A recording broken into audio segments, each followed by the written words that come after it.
Credit creation और money creation bye commercial banks. ये एक प्रोसेस है जिसमें कमर्शियल बैंक्स इनिशियल डिपॉजिट या प्राइमरी डिपॉजिट का many times more deposit create कर देते हैं, या यूं कहें कि many times more loan grant कर देते हैं। अब इस प्रोसेस को समझने के लिए दो एजम्पशंस होते हैं। पहला एजम्पशन होता है कि एंटायर कमर्शियल बैंकिंग सिस्टम को सिंगल बैंक यूनिट मानते हैं, जिसको बैंक्स बोलेंगे।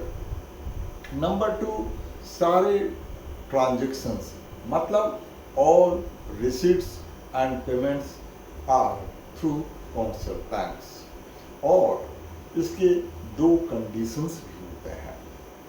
नंबर 1 कि सारे डिपॉजिटर एक बार में कमर्शियल बैंक से अपने डिपॉजिट को विड्रॉ नहीं करेंगे।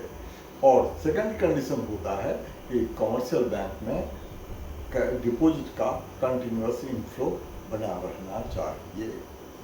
अब मनी क्रिएशन के प्रोसेस को समझने के लिए एक न्यूमेरिकल एग्जांपल को यूज करना होता है। इसके पहले जब दो कॉन्सेप्ट और समझ लेना चाहिए। एक कैश रिजर्व रेशियो मतलब proportion of deposits of commercial banks to be compulsorily kept with the central bank.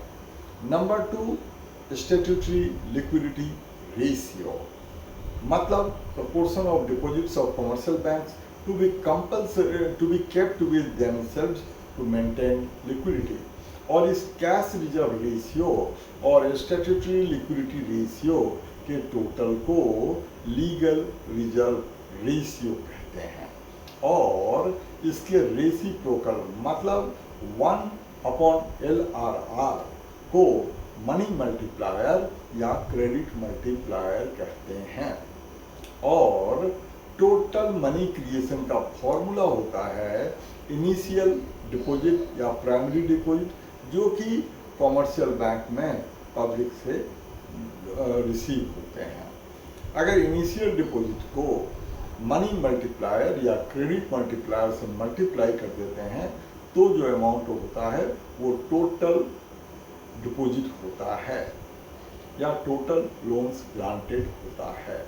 अब एक एग्जांपल से इसको समझते हैं। सपोज करते हैं कि कमर्शियल बैंक में 1000 रुपीज़ का प्राइमरी डिपॉजिट पब्लिक से आया।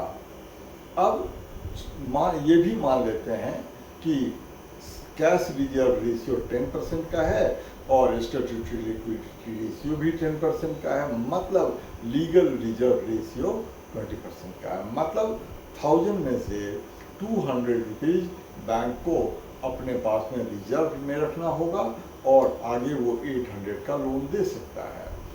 800 का लोन कमर्शियल बैंक बोरोवर को एक लोन अकाउंट ओपन करता है और उसमें क्रेडिट एंट्री पास कर देता है। तो सेकेंड राउंड में कमर्शियल बैंक का डिपॉजिट 800 से बढ़ जाता है।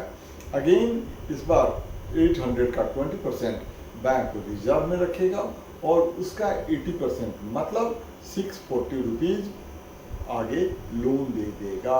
तो ये थर्ड राउंड में बैंक का डिपॉजिट 640 से बढ़ा देगा। अगेन इस बार उसका 20% मतलब 128 रुपीज़ बैंक रिजर्व में रखेगा और 512 रुपीज़ का आगे लोन दे देगा और ये प्रोसेस चलता रहेगा। कब तक चलेगा?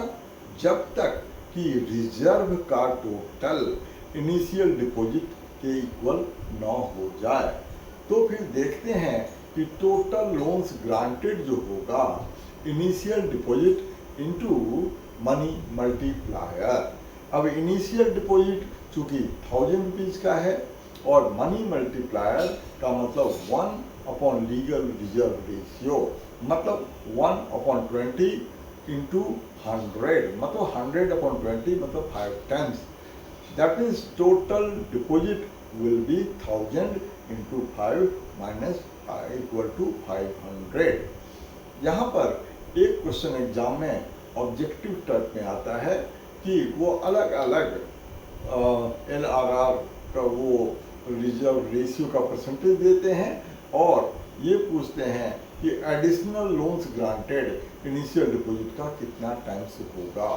तो इसका सिंपल सा एक, और उसमें एमसीक्यू में 4 ऑप्शन दे देंगे, तो उसमें सिंपल सा एक तरीका है कि 1 अपॉन जो भी रेट दिया हुआ हो, जैसे 10% मान लेते हैं तो मल्टीप्लायर का वैल्यू हो गया 100 अपॉन 10 मतलब 10 टाइम्स, उसमें से 1 माइनस कर लेंगे तो जो होगा उतने टाइम्स इनिशियल डिपॉजिट क्रिएट होगा। अगर ये 5% का है मतलब 100 अपॉन 5 20 टाइम्स और 20 में से 1 माइनस कर लेंगे 19 टाइम्स एडिशनल लोन ग्रांटेड होगा इनिशियल डिपॉजिट का। ऐसे क्वेश्चन एमसीक्यू में बोर्ड में भी आते हैं, सीयूईटी में भी आते हैं।